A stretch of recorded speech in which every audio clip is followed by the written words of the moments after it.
Vitamin A, vitamin B, vitamin C ನಿಮಗೆ ರಾ fruits ಇಂದ ಸಿಗ್ತಾ ಹೋಗುತ್ತೆ. ಹೊಟ್ಟೆ ತುಂಬಿದ ಒಂದು ಫೀಲ್ ಕೊಡ್ತಾ ಹೋಗುತ್ತೆ. ಅಂದ್ರೆ ನಿಮ್ಮ ಬ್ಲಡ್ ಪ್ರೆಷರ್ ನ ಬ್ಯಾಲೆನ್ಸ್ ಮಾಡಕ್ಕೆ ಅದು ಹೆಲ್ಪ್ ಆಗುತ್ತೆ. ಸೊ ಹಣ್ಣು ಮತ್ತೆ ತರಕಾರಿಗಳು ನಿಮ್ಮ ಡೇ ಟು ಡೇ ಆಕ್ಟಿವಿಟೀಸ್ ಅಲ್ಲಿ ತುಂಬಾ ಇಂಪಾರ್ಟೆಂಟ್ ಆಗ್ತಾ ಹೋಗುತ್ತೆ. ನೀವು ಹಣ್ಣು ಮತ್ತೆ ತರಕಾರಿಗಳಲ್ಲಿ ವೈಟಮಿನ್ಸ್, ಮಿನರಲ್ಸ್ ಮತ್ತೆ ನಿಮ್ದು ಫೈಟೋನ್ಯೂಟ್ರಿಯನ್ಸ್, ಮೈಕ್ರೋನ್ಯೂಟ್ರಿಯನ್ಸ್ ಅಂತ ಹೇಳ್ತೀವಿ, ಅದು ನಿಮಗೆ ಹಣ್ಣು ಮತ್ತೆ ತರಕಾರಿಗಳಲ್ಲಿ ಜಾಸ್ತಿಯಾಗಿ ಸಿಗ್ತಾ ಹೋಗುತ್ತೆ.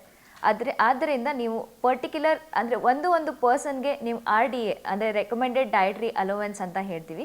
ಸೊ ಒಂದೊಂದು ಏಜಿನ ಪರ್ಸನ್ಗೆ ಇಷ್ಟಿಷ್ಟು ತರಕಾರಿ ಮತ್ತು ಇಷ್ಟಿಷ್ಟು ಹಣ್ಣುಗಳು, ಇಷ್ಟಿಷ್ಟು ಗ್ರಾಮ್ಸ್ ಹಣ್ಣುಗಳನ್ನು ತಿನ್ನಬೇಕು ಅಂತ ಇರುತ್ತೆ. ಸೊ ಅದಕ್ಕೋಸ್ಕರ ಒಬ್ಬರು RDA ಟೇಬಲ್ ಇರುತ್ತೆ, ಅದನ್ನು ನೀವು ನಿಮ್ಮ ಆಹಾರ ತಜ್ಞರ ಹತ್ರ ಹೋದಾಗ ಅವ್ರು ನಿಮಗೆ ರೆಕಮೆಂಡ್ ಮಾಡ್ತಾರೆ. ಸೊ ಪರ್ಟಿಕ್ಯುಲರ್ಲಿ ಇವಾಗ ನಾವು ಫ್ರೂಟ್ಸ್ಗೆ ಬಂದಾಗ, ಫ್ರೂಟ್ಸಲ್ಲಿ ನಿಮಗೆ 2 ಥರ ಫ್ರೂಟ್ಸ್ ಬರ್ತಾ ಹೋಗುತ್ತೆ, ರಾ ಫ್ರೂಟ್ಸ್ ಮತ್ತು ಡ್ರೈ ಫ್ರೂಟ್ಸ್.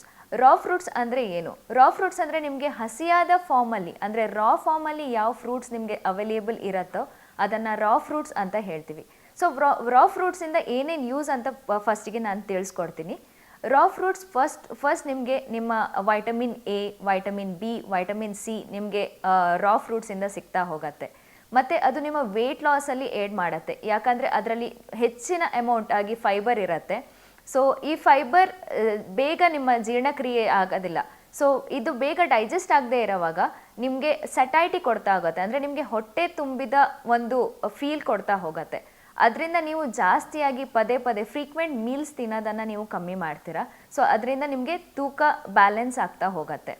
ಮತ್ತು ಇದು ಫ್ರೂಟ್ಸಲ್ಲಿ ನಿಮಗೆ ಮ್ಯಾಗ್ನೀಷಿಯಮ್ ಇರುತ್ತೆ, ಪೊಟ್ಯಾಷಿಯಮ್ ಇರುತ್ತೆ, ಹಾಗೆ ವೈಟಮಿನ್ಸ್ ಇರುತ್ತೆ. ಸೊ ಇದರಿಂದ ನಿಮ್ಗೆ ಏನಾಗುತ್ತೆ, ಕಾರ್ಡಿಯೋವ್ಯಾಸ್ಕ್ಯುಲರ್ ಅಂದರೆ ನಿಮ್ಮ ಹೃದಯದ ಆರೋಗ್ಯಕ್ಕೆ ಕೂಡ ಏಡ್ ಆಗ್ತಾ ಹೋಗುತ್ತೆ.